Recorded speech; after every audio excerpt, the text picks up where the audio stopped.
Hi friends, restaurant లో తండ్రి కూతుర్ల అల్లరైతే చూసేయండి.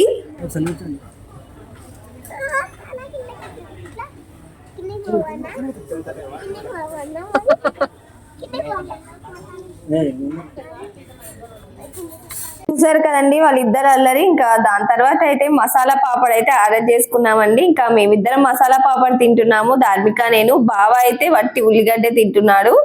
ఇంకా నెక్స్ట్ అయితే వీళ్ళైతే ఇంకా ఏదో ముచ్చటైతే పెట్టుకుంటున్నారండి సీక్రెట్ గా. తన చెవులో బావ, బావ చెవులో ధార్మిక ఇలా ముచ్చట పెట్టుకుంటున్నారు. ఇంకా లోపైతే మేము ఆర్డర్ చేసిన నాన్ రోటీ ఇంకా కాజు కర్రీ అయితే వచ్చేసిందండి. ఇంకా ఇదైతే తినేసి మేము బయటికి అయితే వచ్చేసామండి. తర్వాత ఇంకా ఐస్ క్రీమ్స్ అయితే ఇచ్చారండి, చూస్తున్నారు కదా. ఇంకా ఐస్ క్రీమ్ కూడా తినేసి అయితే ఇంటికి అయితే వచ్చేసాము. చాలా ఎంజాయ్ చేసాము, అనుకోకుండా అయితే వెళ్ళామన్నమాట రెస్టారెంట్ కి. ఇంకా వీడియో ఇంతే, నచ్చినట్టయితే లైక్ ఇవ్వండి, షేర్ చేయండి. బాయ్.